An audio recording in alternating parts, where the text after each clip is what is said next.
Now we will have a proper pulsar timing array talk. This is about nanohertz gravitational waves from cosmic strings by Professor Kai Schmitz. He's from Münster. He moved recently to Münster from Geneva, and has been very active in IPTA data analysis working group. And we look forward to getting updates about nanohertz gravitational from cosmic string. Kai, please take it away. Yeah, excellent. Thank you very much for the nice introduction and also for the invitation. So I'm really happy to have this opportunity here and, well, talk a bit about what you just heard, nanohertz gravitational waves from cosmic strings. Let's see, can I move to the next slide? Here we go. So I thought I would divide this talk basically into three main parts before then finally conclude. In the first part, I will review the exciting developments in the field of PTA searches for nanohertz gravitational waves during the last roughly 2 years and a half. And I guess for many, if not all of you, this will include a lot of material that you're very familiar with. After that introduction, in which I will tell you why we're actually interested in gravitational waves in this particular frequency regime, I will then turn to cosmic strings in the early universe as a particular source of primordial gravitational waves. And in those two parts, part number 2 and part number 3, I will first cover sort of the bread and butter version of cosmic strings, namely stable cosmic strings. And then I will talk a bit more about some slightly non-minimal scenario where those cosmic strings have a finite lifetime in the early universe and are actually metastable against the decay into monopoles, another type of cosmic defect in the context of grand unification. All right, so this is the plan for the next hour, roughly. And yes, let's start with the recent exciting developments in the field of PTA searches for gravitational waves. So now we can say that we might have caught the first glimpse of a stochastic gravitational wave background signal. We're still not quite there. I said that's why I am saying it might be a glimpse, and I put a question mark, so we have to be very careful. But certainly those developments have been very exciting. What we can say for sure is that now all of the ongoing PTA experiments have seen a strong evidence for a new stochastic red process in the latest pulsar timing data. This development has started with Nanohertz, the North American PTA, that has presented its analysis of the most recent data set in September 2020. And you can see that here in the fit of the timing residuals, they find some excess power at low frequencies.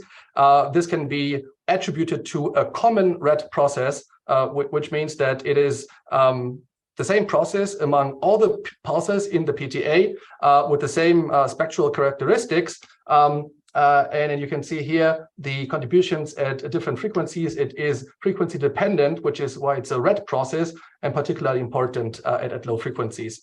And also here in the right panel, you see the posteriors on the parameters of a simple power law fit through a number of frequency bands here, 5 or 30 frequency bands.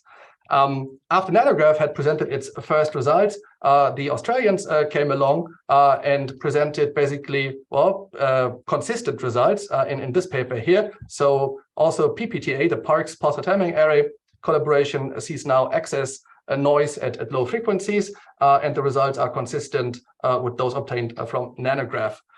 Then a couple of months later, the Europeans showed their most recent results. This is based on 6 pulses in the latest EPTA data. And again, everything is consistent. For some reason, EPTA flips the axes here. So you see this is gamma versus A, not A versus gamma. But apart from this, it's consistent. And then at the beginning of last year, January 2022, the IPTA, the International Pulsar Timing Array, presented its most recent analysis based on, well, constituent data sets coming from the individual PTAs. And again, they find evidence for such a common red process, and it's consistent with the findings of the other PTAs. And of course, then in the future, we all hope that also the Indian PTA will contribute to those measurements and then find a signal that's consistent with what has been seen by those collaborations. So we have to be careful. It's not yet a detection, but we can also say that these observations are consistent with the interpretation in terms of gravitational waves. There is no showstopper here that would tell us that it cannot be gravitational waves.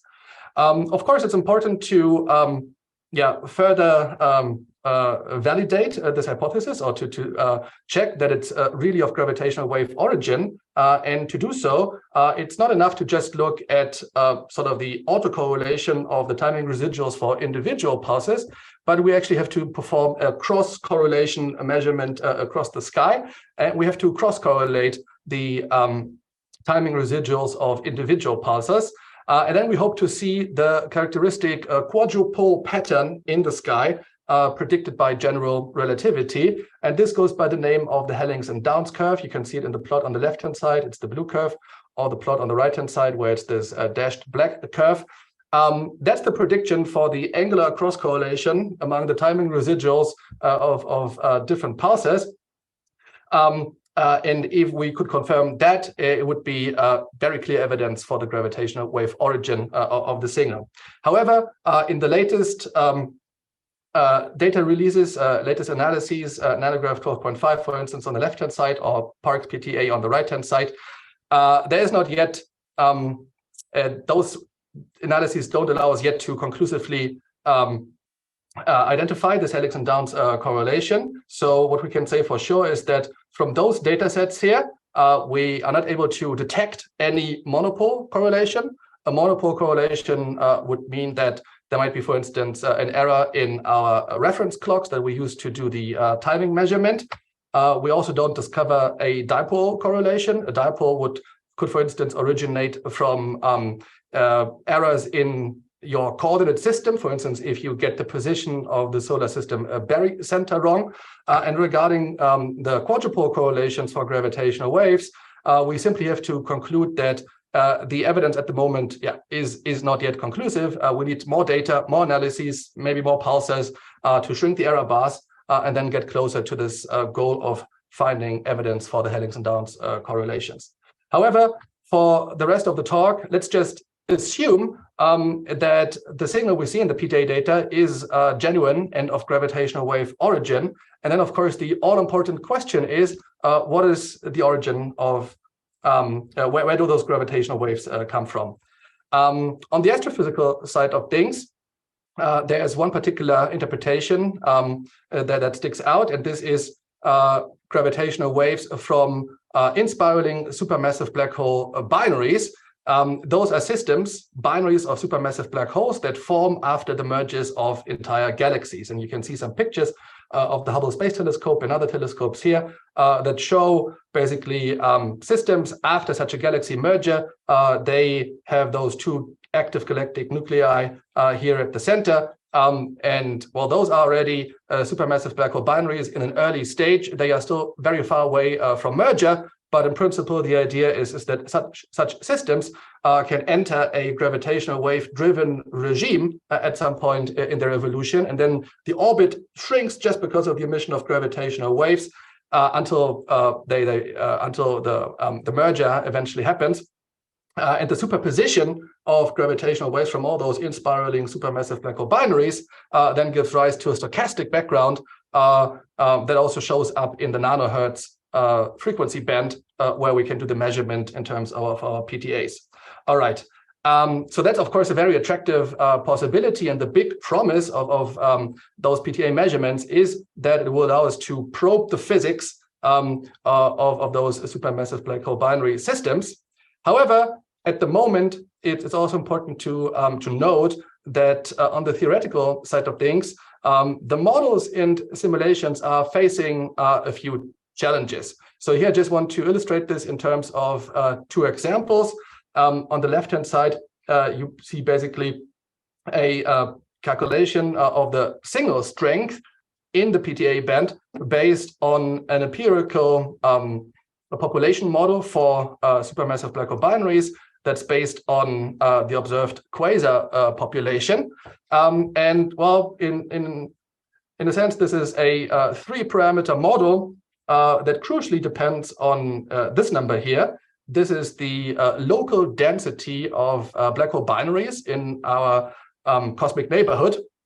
And you can see that in order to fit the strength of the signal seen in the PTA data, we have to assume a local black hole binary density that is, in fact, a bit larger than what had previously been estimated, up to a factor 10 times larger compared to theoretical expectations from a while back. So if the PTA signal is due to merging supermassive black hole binaries, it might be that we have to assume or work with a larger number density of those objects than what we had believed previously. On the right-hand side here, you see a prediction of the gravitational wave spectrum in the nanohertz band based on a numerical simulation of galaxy evolution that's based on the Shark galaxy evolution model. And in here, in order to estimate or calculate the gravitational wave background, one has to make an assumption about the time delay between the galaxy merger and the black hole merger. This time delay is a quantity that typically ranges from a few 100 million years, maybe up to a billion years. But then if you choose that quantity, this parameter, the time delay, in this characteristic range, you also note that the signal struggles a bit to reach the observed amplitude. So here, in this case, it falls short of the amplitude. And again, you have to boost it by a factor up to order 10 to actually find agreement with the observed PTA signal. So at this point, this is just, these are just neutral statements, but we can now, of course, start to speculate about what that could actually mean. So it might tell us something about our models and simulations. It could just mean that our understanding of the history, the merger history, and the dynamics and the evolution of supermassive black hole binaries, that our understanding is not that good yet at the moment, and we just have to work a bit harder, and we have to improve our models, and we have to improve our simulations. And in a sense, we can now use the data from the PTA observations as an input to make progress in the field. So basically now, after years of theorizing about those systems, it can actually become sort of data-driven, and then we use our PTA observations to feed them into our theoretical modeling. And at the end of the day, this will lead to an improved understanding, improved models, and everything is fine. That's one possibility. But those statements about the success of current models and simulations might also tell us something about the signal. And it could be that the signal is not only due to merging supermassive black hole binaries, there might be also a secondary contribution. And that brings me to the topic of gravitational waves from the early universe, cosmological gravitational waves. So at the moment, one can say that it's indeed a viable possibility that the signal that we observe in the PTA data receives contributions not only from the supermassive black hole binaries, but there's a secondary contribution X, all right? And only the sum of the two can explain the full signal. Of course, you can also take a more extreme standpoint and say that everything we see in the PTA data must have a different origin. For some reason, the signal from the supermassive black hole binaries is too weak. Maybe it's still further down in the gravitational wave spectrum, suppressed by some factor, and everything we see right now has some other origin, maybe a primordial origin from the early universe. Now, if you take that idea seriously, then it tells you that those PTA observations actually provide us with a tool to probe the cosmology of the early universe and particle physics at very high energies. And this is, of course, a very exciting prospect, has attracted a lot of attention in the literature, and people have brought forward lots of different possible interpretations of the signal that we see in the PTA data right now. So here at the bottom of the slide, you can just see a completely incomplete list of ideas that have been put forward. cosmic strings, and we'll come to them later, but also lots of other possibilities. I will say a bit more about them in a second. So let me again emphasize the overwhelming reaction to the new developments in particular in the particle physics community. So this is the screenshot of the Inspire page of the Nanograv 2020 paper. And at the time I took the screenshot, the paper had already more than 400 citations. At the moment should be even more than this. And in those dozens and dozens, hundreds of papers, many authors have proposed dozens of possible interpretations of the PTA signal. All right. Let me just summarize the main options here on one slide, and then we'll become a bit more specific and turn to cosmic strings. So what is the menu of BSM options on the table? So one possibility is good old gravitational waves, primordial gravitational waves from cosmic inflation. It has been known for a long time that cosmic inflation can also produce gravitational waves. However, the simplest models of inflation, standard single field slow roll inflation, have a red tilted frequency spectrum, and they are constrained by searches for the tensor to scalar ratio in the CMB. So in those vanilla scenarios, we do not expect an observable signal in the nanohertz range, but you can work with non-minimal models where maybe new degrees of freedom or other dynamics lead to a blue tilted gravitational wave spectrum, so that you actually reach the desired amplitude at nanohertz frequencies. And in such scenarios, you can then think about this interesting interplay between observations of the gravitational wave spectrum at nanohertz frequencies and the measurement of CMB observables on CMB scales. All right. A second possibility that has attracted a lot of attention and a lot of interest are cosmological phase transitions. We need to have a strong first order phase transition in the early universe to produce gravitational waves. This will not happen in the standard model, but we can think about new physics, BSM extensions, or for instance, the electroweak phase transition, or some kind of modified version of the QCD phase transition, and then there will be a gravitational wave signal from a cosmological phase transition. For the PTA measurements, we're particularly interested in a modified QCD phase transition that would take place at the right temperature scale of a few hundred MeV, and then give us a gravitational wave signal in the nanohertz range. Or it would be a phase transition in a dark sector where new degrees of freedom are involved in the phase transition. And we maybe only learn about those dynamics because of the gravitational wave signal.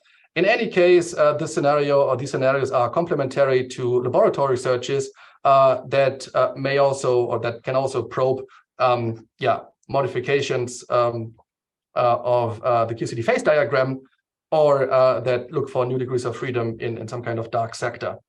All right. The next big class of possibilities are cosmic defects, and I will say more about them, much more in a few minutes. Here, some of the most attractive options are cosmic strings and domain walls, and as I will explain, this scenario establish a tight connection between PTAs, gravitational waves, particle physics, and in particular, grand unified theories, GUT model building. But before we go there, let me mention one major class of models, and this is related to the scalar perturbations in cosmological perturbation theory. So here the idea is that in the early universe, maybe during inflation, you produce an enhanced scalar power spectrum on small scales, not at the CMB scales, because there we have measured the amplitude of the scalar perturbations, but on shorter scales, you have an enhanced scalar power spectrum. Those scalar perturbations re-enter the horizon after inflation, and that can lead to two things. One, they can source gravitational waves at second order in perturbation theory, and this would be then the signal that we see in the PTA band. And two, at the same time, the gravitational collapse of those enhanced scalar perturbations can lead to the production of primordial black holes. So this scalar-induced gravitational wave signal would be associated with the production of primordial black holes, And this opens up a window to another completely, absolutely rich phenomenology, because the PBHs, they can contribute to dark matter. They may be the seeds of supermassive black holes at the centers of galaxies, and so on and so forth. All right. So this was the review part on recent developments in PTA searches for gravitational waves, and why it is interesting to think about BSM options. Definitely, the supermassive black hole interpretation is exciting, and there will be much more progress on this in the future. But at the moment, it is definitely also very interesting to think about the BSM implications of the new signal. All right, and for the rest of the talk, now I want to focus on cosmic strings, and I would like to start with, as I said, bread and butter, standard, stable cosmic strings. But before we go there, let me introduce again defects in a slightly more general way. And I want to start with an example in condensed matter physics. That's a system that we all very well know from maybe still our undergrad studies. So we want to talk about a phase transition inside a ferromagnet, which takes place at a particular temperature, the Curie temperature. At high temperatures, above the Curie temperature, the system is in its symmetric phase, and all the elementary spins inside the ferromagnet are randomly distributed. There is no preferred direction, and the system actually is a paramagnet at that point. However, then you cool down your system below the Curie temperature, and the paramagnet turns into a ferromagnet. And at that point, the small magnetic dipoles align spontaneously and all point into a given direction due to the exchange interaction among those magnetic dipoles. But this will happen, or this preferred direction will only be chosen inside a finite volume. And in that volume, then you have a preferred direction, which means that you have spontaneous symmetry breaking. Now the translation and rotation and variance here inside the ferromagnet is spontaneously broken. So the phase transition leads to spontaneous symmetry breaking. And you also generate defects in the sense of magnetic domains. Now we have got one domain here in this little cartoon where the preferred direction is up, all right? But then a bit further away, there can be another domain where the magnetization points into some other direction. And the interface between those different magnetic domains are then referred to as the domain walls inside this ferromagnet after spontaneous symmetry breaking. And it turns out that those domain walls are stable unless you apply an external force. Here in this case, it would be a magnetic field. All right, so this is a simple example from condensed matter physics. And there's a similar phenomenology in terms of phase transitions and symmetry breaking in the early universe. So let's take a look at that now. Now we're not going to talk about small magnetic dipoles. We're not going to talk about some magnetization as the order parameter, but we talk about scalar fields in the early universe. So we would just like to consider as a simple example spontaneous symmetry breaking in some n-dimensional scalar field space. All right. So let's take a bunch of scalar fields, phi 1, 2, 3, and so on up to phi n, and put them into such a vector here that lives in this n-dimensional field space. Then we take the entire vector and give the vector this type of scalar potential, which is the typical potential Mexican head type scalar potential for spontaneous symmetry breaking. And depending on the number of scalar fields, or depending on n, we can break different types of symmetries, and we can produce different types of topological defects. All right, so here in this general formulation, our scalar fields, they transform as a vector under some SON rotation, global or local symmetry. So we can gauge it, or we don't have to gauge it. Now let's talk about different numbers of scalar fields. If it is just one scalar field, like in the case of magnetization inside the ferromagnet, we can actually break some Z2 symmetry. This is what you can see in the cartoon here on the left-hand side. So inside the scalar potential, the field phi might be minus V, minus the vacuum expectation value on the left-hand side, and plus V, the other solution here of the equations of motion, plus V on the other side.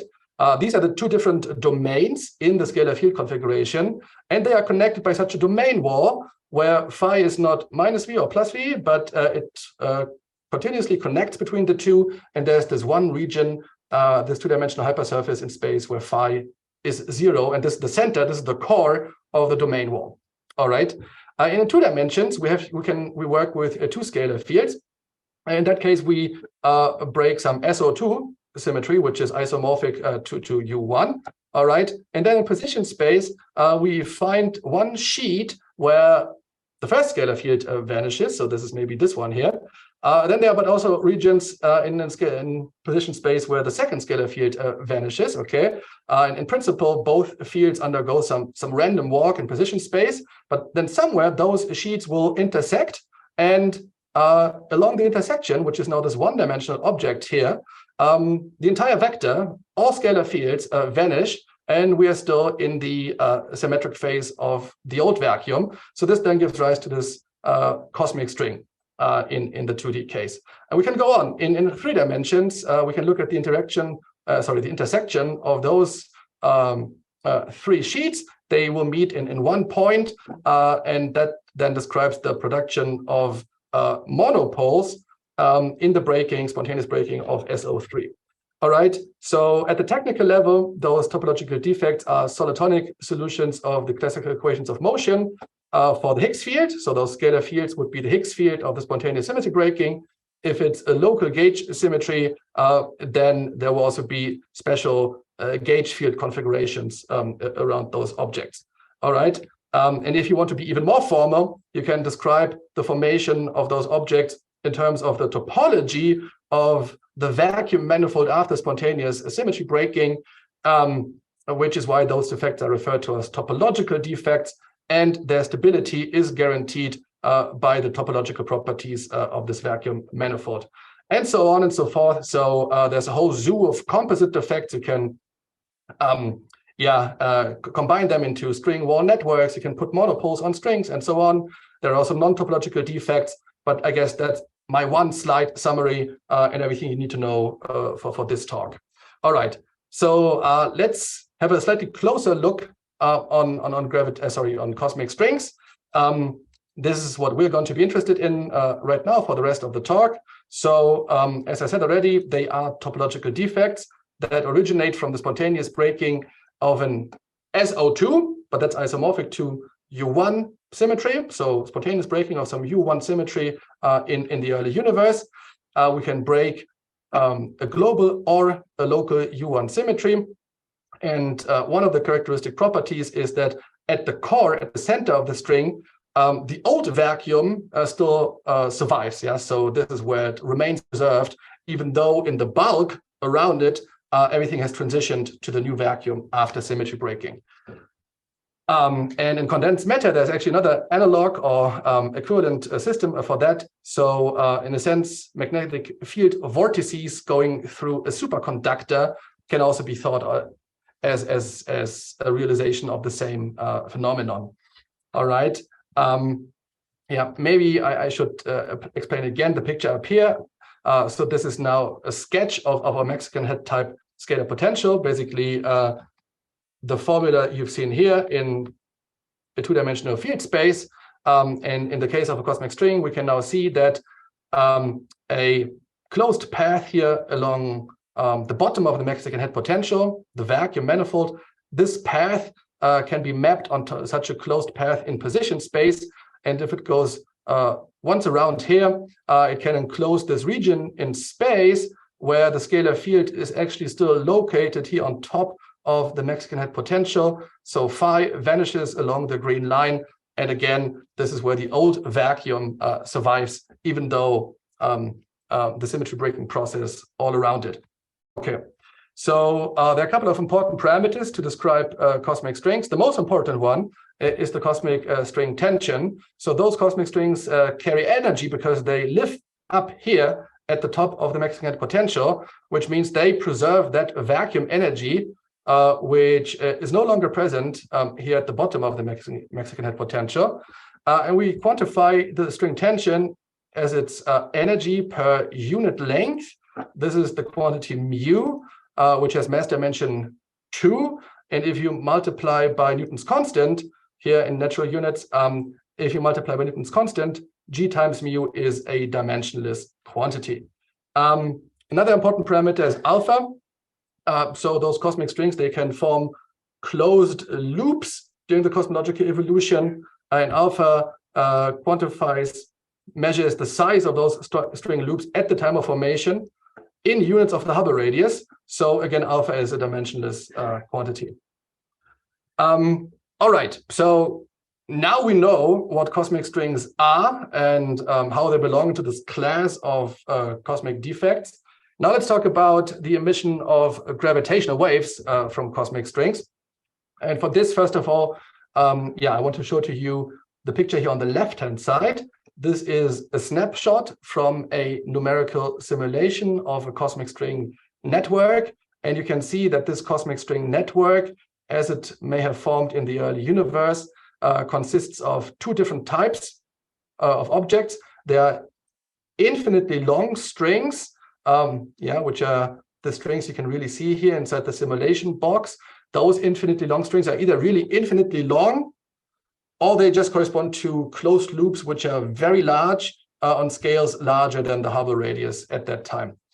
And then there are also tiny loops, which look like these specks of dust here inside the simulation box. And those closed string loops, they are chopped off from intersecting long strings. The long strings intersect all the time, and they can interact with themselves, or they can interact in pairs, and those intercommutation events can lead to the formation of those string loops.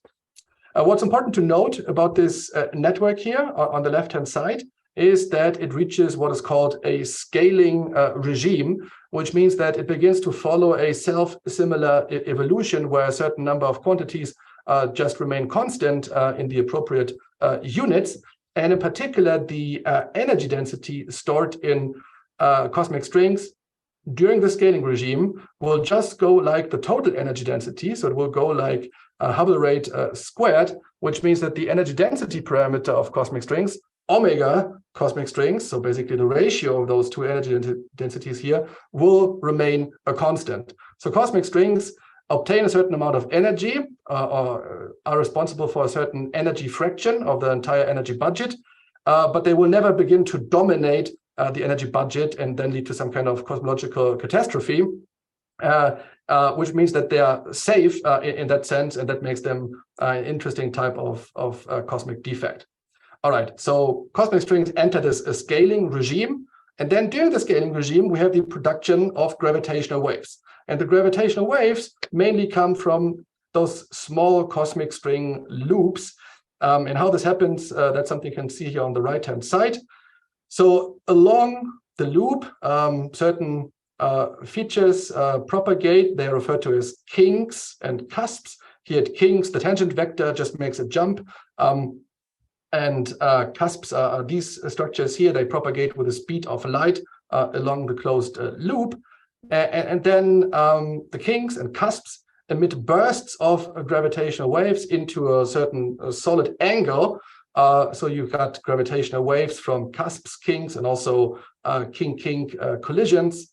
At the same time, the loop can also oscillate in its fundamental oscillation frequency just under its own tension, and there can be higher harmonic excitations of those oscillations.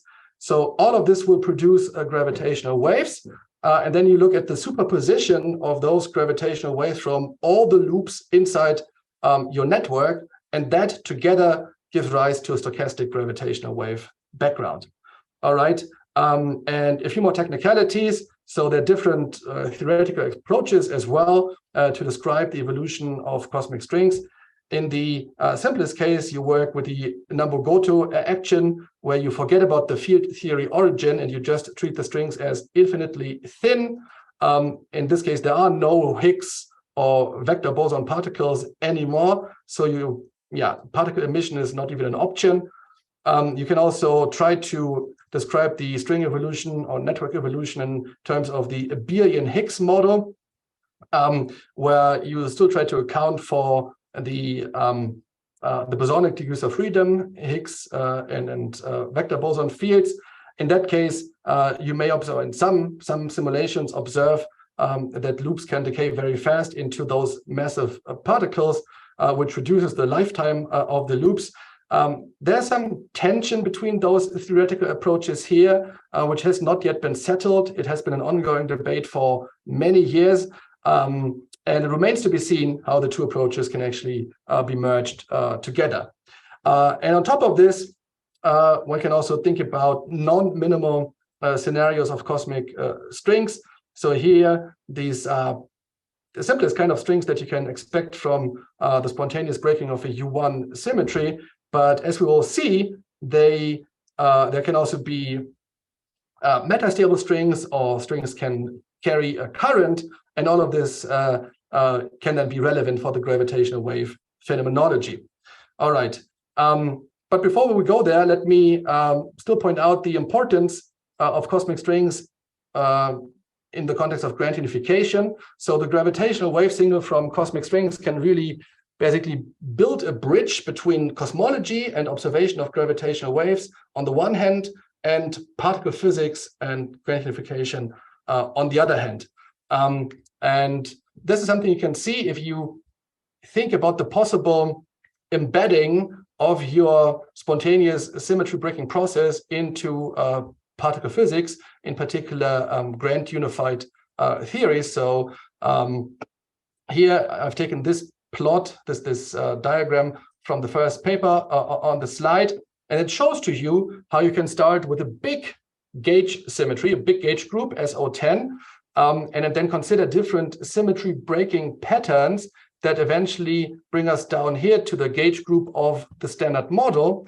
And at the different stages of this symmetry breaking pattern, you can produce different types of cosmic defects, including cosmic strings, which are always these blue arrows here. So if you see a blue arrow, it means this could be realized as a phase transition in the early universe that gives rise to cosmic strings. And as soon as you embed the entire story into such a picture of grand unification, you can connect lots of different topics in particle physics. So here the underlying idea was to have a UV embedding of the seesaw mechanism, which is the extension of the standard model by right-handed neutrinos. So in that case, you can explain neutrino masses, leptogenesis, cosmic strings, gravitational waves, and proton decay at the same time. You can study them at the same time.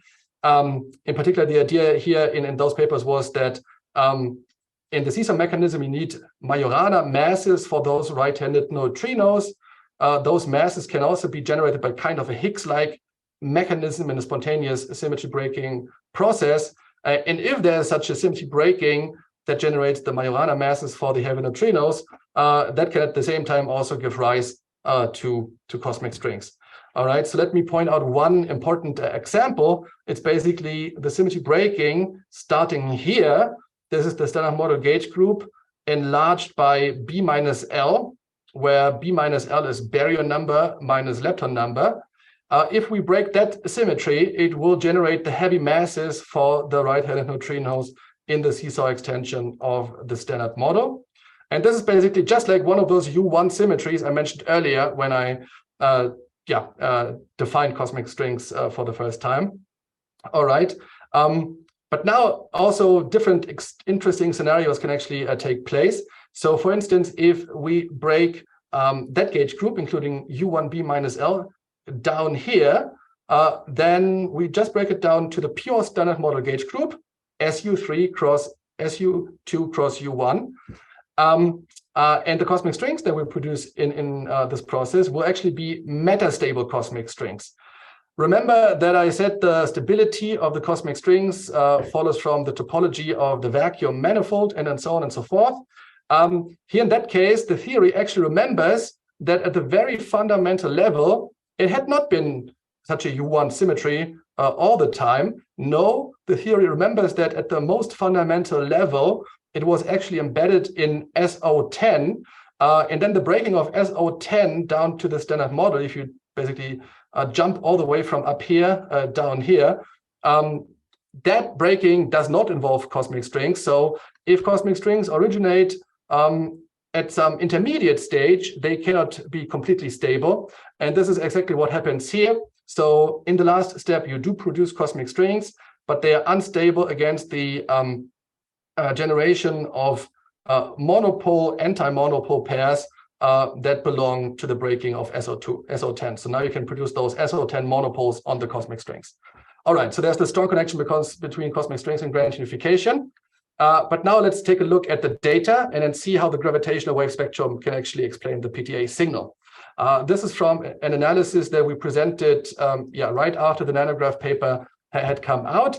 So we calculate the gravitational wave spectrum from cosmic strings, and we fit the spectrum by sort of a power law ansatz in the nanohertz frequency range. This allows us to give a theoretical prediction of those spectral parameters, A and gamma. And our predictions are now shown here as those colorful points, colorful dots. It's the same data on both sides. On the left-hand side, the color code refers to the cosmic string tension. On the right-hand side, the color code refers to the loop size parameter alpha. And here we show that it's actually straightforward to populate the nanograph 1 and 2 sigma posteriors and on A and gamma. So that was very interesting at that time, because we found very good agreement with the nanograph result. But now we could go back to one of the earlier slides. We actually see that in the IPTA DR2 data, there's now a preference for smaller values of gamma and larger values of A. So the posteriors on A and gamma have shifted to the top left corner here, which makes it harder for cosmic strings to actually explain the PTA signal. And that is why it's very interesting to also consider metastable cosmic strings, where the gravitational wave spectrum is slightly different and where it's actually possible to go to this corner of parameter space. But before we talk about this, let me show you one last slide on the vanilla case. This is the gravitational wave spectrum from stable cosmic strings. You see 3 benchmark scenarios here, and they all meet by construction at the same point at a nanohertz frequency, roughly. So we can actually explain the nanograph signal for our cosmic string tension here in this ballpark, and a typical value for this loop size parameter. We can also scan our parameter space. Then we find those constraints on G mu and alpha. And basically every point in this parameter space corresponds to a gravitational wave spectrum that will be probed by future experiments. Not the ongoing experiments, but future experiments like LISA or 3rd generation ground-based interferometers. So that's nice. Well, then another conclusion here is that if we want to go up to very large values of the cosmic string tension, so if we want to consider a symmetry breaking scale of the order of the GUT scale, grand unification, 10 to the 15, 10 to the 16 GeV, in our scan, we have to go to very small values of alpha. We have to consider very small loops. And that's something that you typically don't see in numerical simulations. So here in this case, it's not quite clear whether those cosmic strings would fit into a picture of grand unification. And also, with those predictions here, the extrapolated spectrum at higher frequencies is unfortunately too small for the 2nd generation of interferometers. So the question is, how can we improve on this? And of course, the most important motivation for going beyond standard stable cosmic strings is that now with IPTA DR2, we actually don't want to be in this part of parameter space, but we want to be here in the top left corner, smaller values of gamma and larger values of A. And that's something we can achieve if we consider metastable cosmic strings. And this brings me to the 3rd and last part of my talk. So just some of the basics, and then we can look at the prediction of the gravitational wave spectrum. So I mentioned already, those metastable cosmic strings, they are unstable against this monopole nucleation. And you can actually calculate or at least estimate the decay rate of such a cosmic string per unit string length. This has been worked out by those people here a long time ago. So you want to know what is the number of nucleation events per time interval and per length interval on the cosmic string loop. And this is given by this exponential expression here, which depends on two parameters. Mu is the cosmic string tension. It appears in the prefactor, but also in this kappa coefficient. And m is the mass of the monopole that appears here, okay? So mu is dimension 2, and m squared is also dimension 2. Kappa is a dimensionless parameter. Okay, so in such a case, the strings are not stable because they're not protected by the topology of the true vacuum manifold. They can decay on cosmological timescales. But that depends on the exponential suppression here. If the ratio of m to square root of mu, so the ratio basically of those two mass scales is some order 1 or order 10 number, then the exponential suppression will not be too strong, and we will see the decay on cosmological timescales. These are then true metastable strings. However, if there's a very large separation of scales between, let's say, SO10 breaking and U1 breaking, then this exponential suppression will be very strong, and the strings will not decay within the age of the universe. These are then basically quasi-stable cosmic strings. We can also distinguish different types of monopoles. The question is, those monopoles, do they still interact with some massless vector boson? Do they see some other type of radiation? Here I say, do they still carry or do not carry some unconfined flux? If they do carry some unconfined flux, then we actually have really monopoles and anti-monopoles. They can annihilate and release all the energy in the emission of massless gauge bosons. So then this will not contribute to the gravitational wave signal. But if they are completely neutral, by looking at them from the outside, they can only lose energy via the emission of gravitational waves. Then those string segments with two monopoles at the two ends will also contribute to the gravitational wave signal. All right, I've got one slide on our computational strategy, and then we can finally look at the results. We have to modify a bit the standard description of the cosmic string network. So I told you that when we looked at the simulation box, the network typically obtains or reaches this scaling regime with a self-similar evolution. But this reaches an end when long string segments begin to enter the horizon. These are then segments that already have a monopole on both ends, all right? And this is a type of object that you don't have in the standard case. When is that the case? Okay, so for this, we take our rate per time and per length, and we ask, when do segments with a length of the order of the horizon,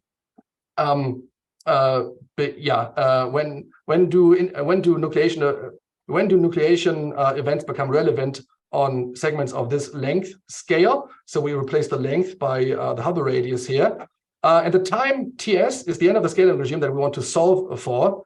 But in standard cosmology, the Hubble time, the Hubble time basically just goes like time. So this turns into time squared.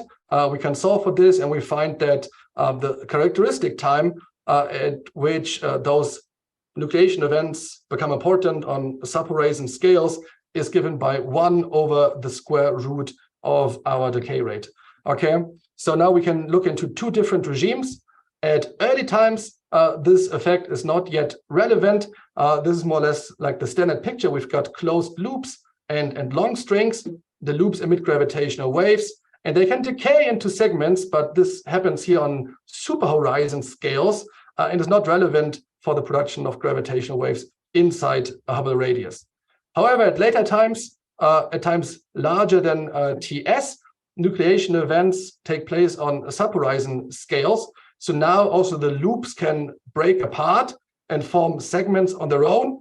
And then we have got this population of segments coming from the long strings or from the loops that have broken up. And all of this can emit gravitational waves until the entire energy is dissipated and the network has disappeared. All right, so basically this new decay regime, this is new and changes the standard evolution that we otherwise have in the scaling regime. So our challenge now is to solve a set of partial integral differential equations to determine the loop and segment number densities, both in the first regime, this is more or less still standard, but also in the second regime where everything is quickly decaying. And then we match those solutions at this transition time. All right. Once we know the number density, yes. Yeah. Right. Perfect. Yeah, I'm getting to the end. So once we've got these number densities of loops and segments, we can integrate over all possible emission times of gravitational waves. For the experts in the audience, this is sort of the standard formula. So you've got the number density. These are the objects that emit gravitational waves. You have to put in some redshift factors, and then you weight this with an average power spectrum of gravitational waves that you expect from each of those objects, from each of those loops or segments. This is how the spectrum then looks like. So let's focus on the plot on the left-hand side first. The solid or the colorful lines is the new gravitational wave spectrum from metastable strings. And the gray dashed spectrum is the one from stable cosmic strings. And now we see if we basically choose the right decay time, we can suppress the gravitational wave spectrum just because the network decays and is no longer around at later times. In our analysis, we find that the gravitational wave spectrum is mostly dominated by the loops and not so much by the segments. There had been other statements in the literature before that. And we also study the spectral dependence here of the spectra of the gravitational wave signal. And well, our new treatment in terms of the exact number densities gives us the right scaling behavior here at low frequencies. For PTAs, the upshot of this analysis is that now because the network can decay, it has a finite lifetime, and we can suppress the signal in the PTA range. Okay, do we want to do this? Do we want to suppress the signal? Well, we can suppress it, and then we can increase the cosmic string tension to compensate for that. So that's what we're going to do.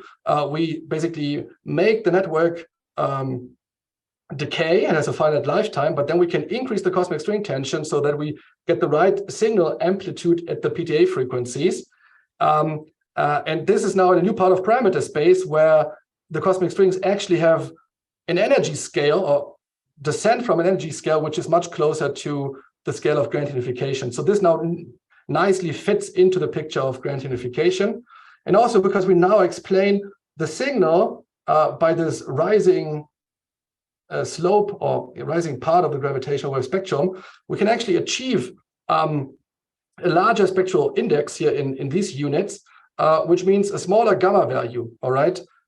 So that means we can move closer to the part of parameter space that's preferred by the IPTA data. All right, so my time is almost up. I think I will skip this slide and I will come to the conclusions. So I talked about two different types of cosmic strings. I started with the vanilla scenario of stable cosmic strings. They are an attractive source of gravitational waves from the early universe. And we demonstrated that they allow to fit the nanograph 12.5-year data very well. But you could also see that IPTA DR2 prefers slightly smaller values of gamma in terms of omega gravitational waves. This means a spectrum that's more steeply rising. And that leads to the question, okay, stable cosmic strings are still an interesting option. They remain on the table, but how about non-minimal alternatives? And that's why we talked about metastable cosmic strings. Actually, they have a better motivation. They're even more well motivated in the context of grand unification. You have to go to a certain part of parameter space where the cosmic strings decay just at the right time. If they decay too early, you will not see anything at PTA frequencies. If they decay too late, they will look just like stable cosmic strings. If you start with SO10 breaking, you also have some initial abundance of monopoles. This is the old monopole problem that was also one of the main motivations for inventing cosmic inflation. So if you first break SO10 at very high energies, you have to have a stage of inflation first to solve that monopole problem, but that's the same story as back in the 80s when people thought about the monopole problem. And well, once you make those assumptions, then you find some exciting predictions for PTA and interferometer measurements. We can then explain the PTA signal very well for values of the cosmic string tension that directly point to grand unification. So the next steps on our side will be to improve the numerical or to improve the theoretical description of a metastable string network, and especially numerically simulate the dynamics of such a network, and also to identify other signatures, like for instance, radiation from monopole anti-monopole annihilation, maybe the effect on CMB spectral distortions, and so on. And in closing, I would like to give you a brief outlook on some ongoing work.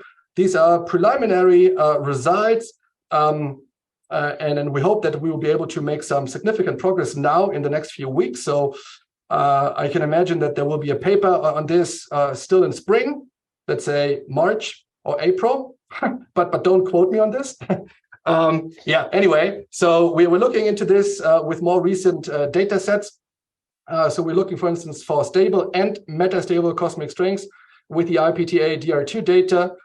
This is the parameter space I showed to you, cosmic strings, cosmic string tension on one axis, and this decay parameter on the other axis. And we find a very nice fit of the signal in an interesting part of the parameter space. So this is ongoing. And then also in the context of the analysis of the nanograph 15-year data, we are searching for stable and metastable cosmic strings together with a whole range of other gravitational wave sources. So that's also going to come out later this year. Watch out for this. So stay tuned, and thank you very much for your attention. Thank you very much, Kai, for a very detailed and somewhat technical, but one can follow nicely. So questions and comments. Yeah, thanks again for that talk. It was really great. Thank you. Lots of food for thought. It was a really great overview. So I'm just thinking about our next nanograv result. And when we might be able to discriminate between cosmic strings and supermassive black hole binaries. And it seems like with just one spectrum, if we're only able to fit one spectral index and one amplitude to our data, it's going to be really impossible to discriminate for several years, because both models could be tweaked to fit the data.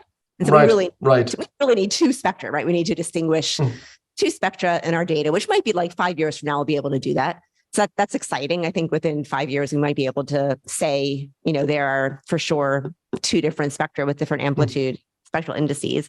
But the other thing I'm thinking about is like the actual angular correlations, right? So like the actual, how well our background matches the Hellings and Downs curve once we have these angular correlations in the data. I think for, supermassive black hole binaries, we're always going to expect some degree of anisotropy, right?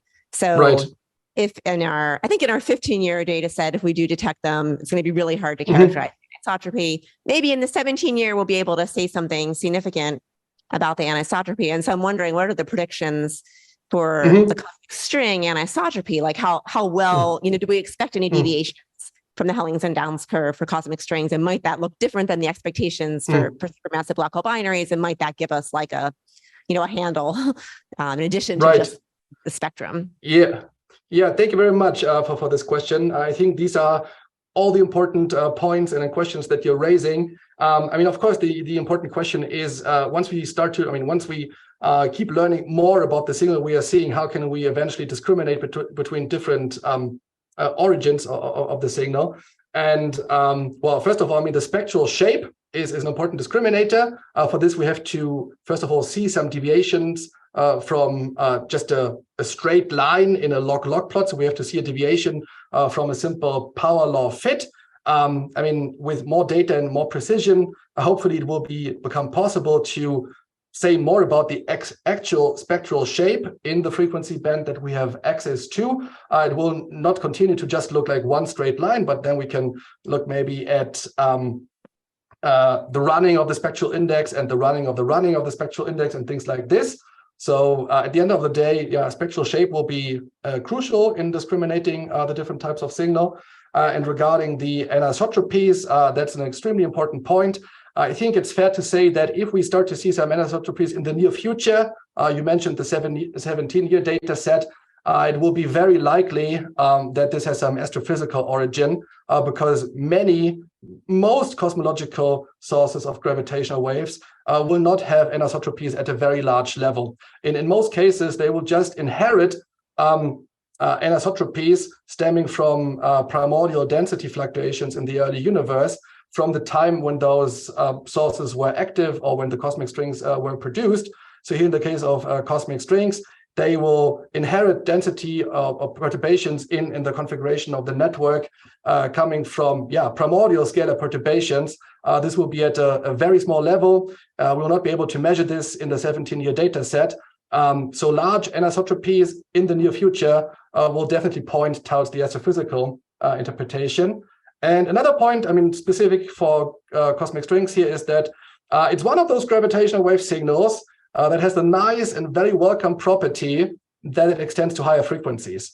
For many other sources, that's not the case. For instance, the supermassive black hole binaries, they will reach some cutoff frequency here. And then, of course, at higher frequencies, you can look for black holes in other mass ranges. But anyway, you can also think about gravitational waves from a phase transition. A phase transition will give you a bump, a peak in the gravitational wave spectrum. So if it's located here at nanohertz frequencies, the same phase transition will not give you a signal at, let's say, millihertz or millihertz frequencies or in the audio band, which is probed by the ground-based interferometers.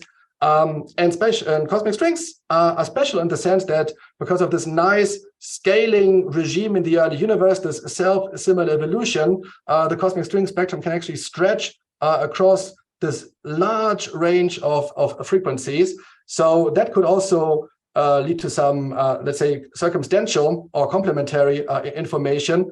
If in the future we should also detect a stochastic gravitational wave background just at the right amplitude, for instance, with LISA or third-generation ground-based interferometers, where it matches with this prediction here, this could also give more credence to the possibility of cosmic strings.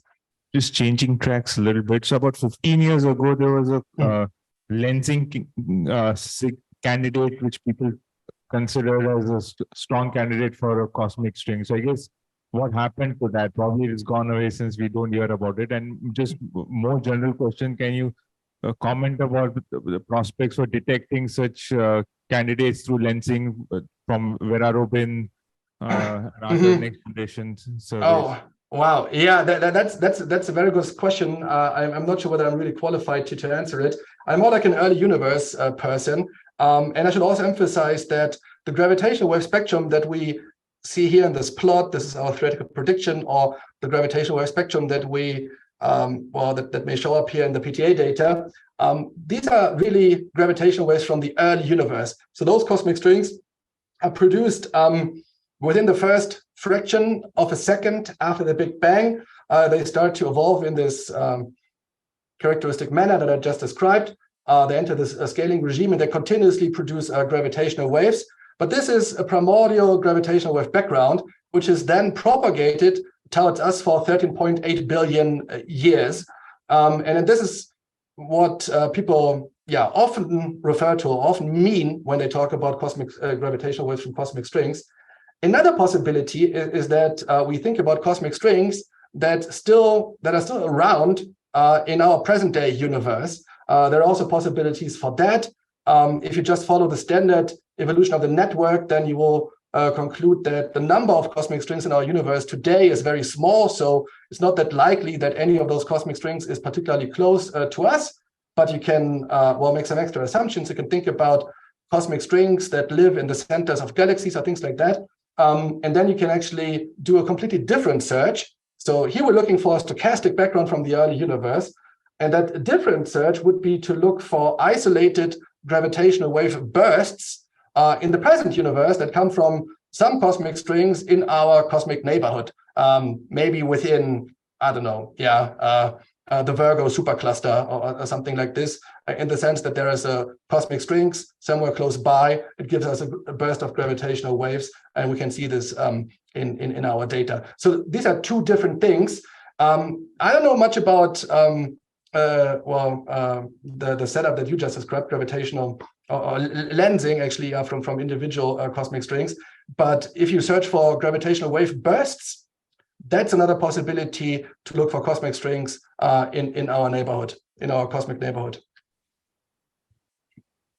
So I have a follow-up questions.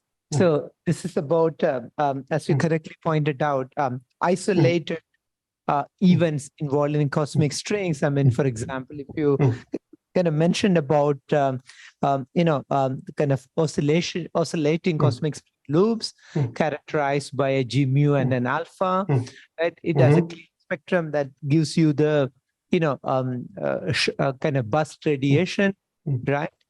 So we are now thinking about there's another way astrophysically such bursts can be obtained. So this is just a hyperbolic encounters or supermassive black hole. It's also unlikely in the neighborhood. I mean, but it may be a good idea to kind of make comparisons how these, two signals look in a 100-parameter space where we can actually think about. This is something I will come back to you. And interesting aspect will be if you are considering hyperbolic encounters, it comes with a memory.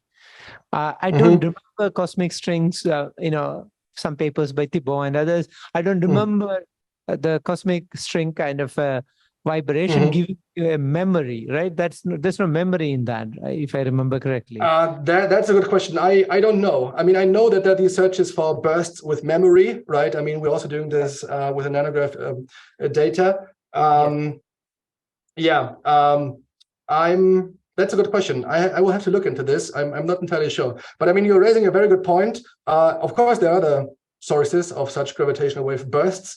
And then it's very interesting to, you want to have a prediction of the waveform as accurate as possible, right? And you want to see whether you can whether you are sensitive to differences in those waveforms. So you would like to see what is the signal expected from a hyperbolic encounter, and how can I distinguish, how can I tell this apart from a signal caused by a gravitational wave burst from a cosmic string? That's right. I think we should take it offline, but this is something I will come back to you. Yeah. So I have another. Yeah. I mean, so another question was about when you are talking about the sub-horizon, cosmic string collisions that you kind of unstable. So they may have implication for cosmic microwave background and those, so people, are there investigation on that direction, or this is too early? That's an excellent point. I mean, if you know somebody who would like to work on this, we should also talk. I mean, I think at the moment the literature on metastable strings is not too large at the moment. I mean, there are a couple of papers, and I mean, of course, people are interested in the gravitational wave spectrum. That's also what I mean. Here we got some PTA people on this paper, and I mean, I also worked on this myself, the gravitational wave spectrum from metastable cosmic strings. But on my to-do list, I've got this question: what are other observable signatures? So one question, for instance, is if those cosmic strings break apart and they begin to oscillate, under which conditions can they actually form primordial black holes? It might be that you start this oscillation, and then at some point enough energy or enough mass is contained within its own Schwarzschild radius, or I mean, that point would be Schwarzschild radius, but then everything is concentrated within a small volume, and that will just collapse and form a primordial black hole. So those oscillating pieces of string might under certain circumstances lead to the production of primordial black holes. That's one thing. The second possibility is that those monopoles still interact with some massless gauge field. At the end of the day, this could be the photon after all the symmetries are broken at the end of the symmetry breaking pattern. So those monopoles, anti-monopoles, can interact with photons, and then the annihilation could basically inject energy into the photon bath, maybe at just the right moment of time, and then maybe induce some spectral distortions, to the photon phase space density that cannot be washed out anymore by Compton scattering or something like this, and that might give rise to spectral distortions of the CMB, another interesting observable for future observations. Oh, that's very interesting. That's more like a question than an answer from my side. Yeah. So my question to you and everybody else is, what can we learn about CMB spectral distortions from those objects? And yeah, that's something that needs to be investigated further. Yeah, I mean, so we have colleagues. Maybe we should. I will put you in touch with someone who's a colleague of mine back in Mumbai. So nice. It's a kind of things to talk about. Yes. So sounds good. Great. Let's do that. Any further questions, comments? If not, let's thank Kai for a fantastic talk and keep in touch. Yeah, absolutely. Thank you so much. Yeah. Enjoy the rest of the meeting. Thank you. Bye-bye. Thank you.